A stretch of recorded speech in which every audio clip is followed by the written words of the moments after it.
Bonjour Cécile, Bonjour, est-ce que tu peux te présenter? alors, je suis Cécile Tric, fondatrice de l'Écran du Savoir. Qu'est-ce que l'écran du savoir? Alors, l'Écran du Savoir, c'est une maison d'édition de manuels scolaires numériques innovants.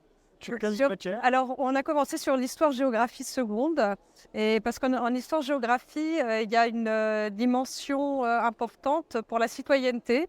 Donc, je tenais à commencer par l'histoire-géographie.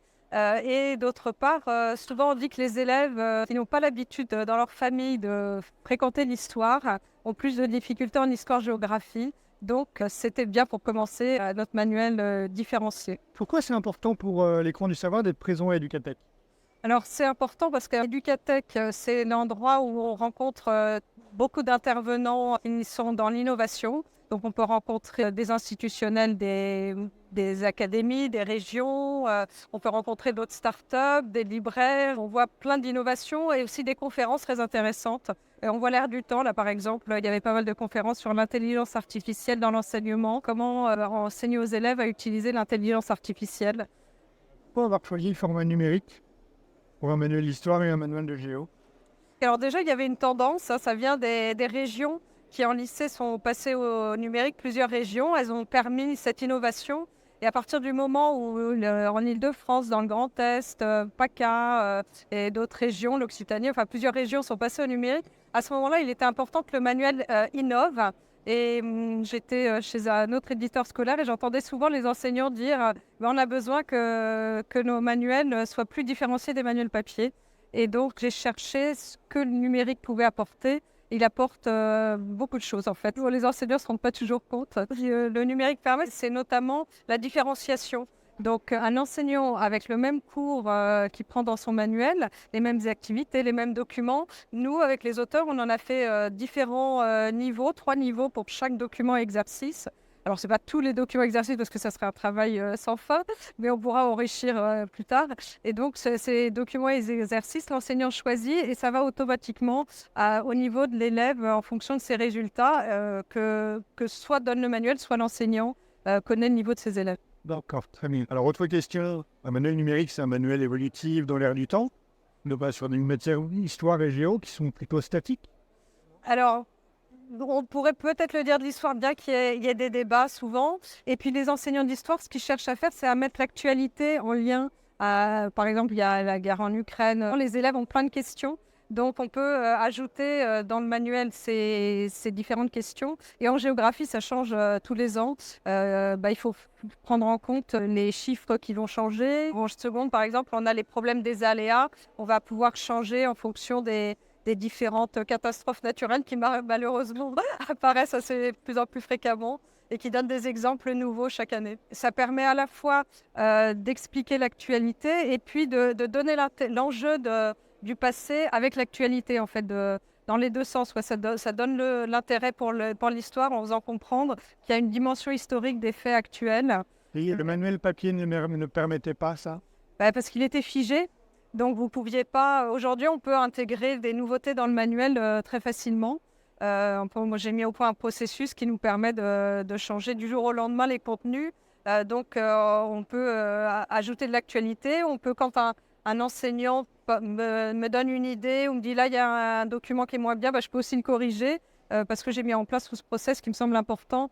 Dans l'innovation du manuel scolaire aujourd'hui, c'est notamment cette adaptabilité. Bon, je suis allé sur le site de l'écran du savoir.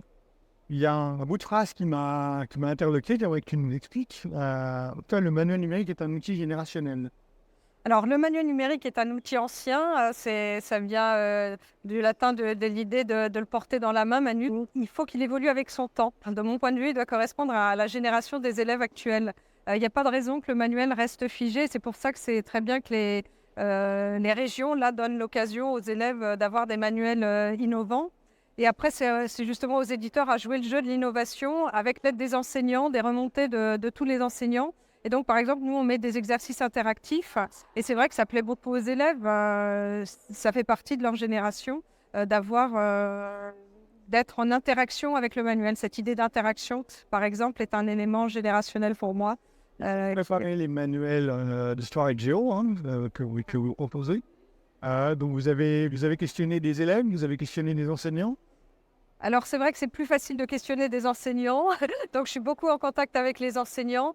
Les élèves, pour l'instant, c'est à partir de remonter par les enseignants. On a fait des sondages en fait, mais c'était directement les élèves qui répondent. Et j'espère bientôt pouvoir aller dans des classes pour discuter avec les élèves qui utilisent notre manuel.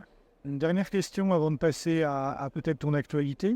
Toi, le numérique, est-ce que c'est un épiphénomène? Est-ce que c'est quelque chose qui s'ancre dans la durée? Est-ce que c'est une bonne chose? Est-ce que c'est une mauvaise chose? Comment tu imagines l'avenir du numérique pédagogique aujourd'hui ou peut-être dans les 5 ans à venir? Alors, moi, j'entends encore souvent quand je vais dans les lycées, les enseignants me dire je suis attaché au papier. C'est l'expression concrète, voilà, consacrée. Et donc, je les comprends. Il n'est pas question que de plus utiliser du tout de papier, soit un cahier pour écrire, soit pour lire.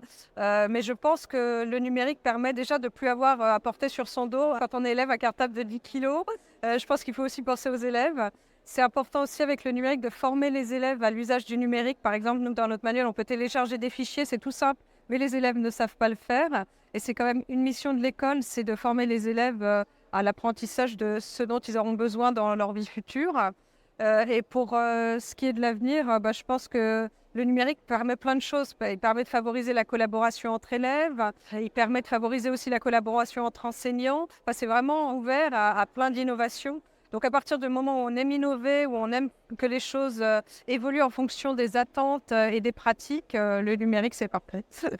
En 2024, qu'est-ce qui va se passer au sein de l'écran du savoir? Est-ce que vous allez développer ou réfléchir à de nouvelles matières, à des nouveaux manuels, ou vous allez enrichir ce qui existe déjà? Oui, alors pour l'instant, on enrichit nos manuels. Donc là, on a des retours déjà des enseignants qui les utilisent. Et on prépare la première, en fait. On prépare la suite. Et on réfléchit à d'autres matières en parallèle, mais ça ne sera sans doute pas pour 2024. Très bien, merci Cécile. Merci.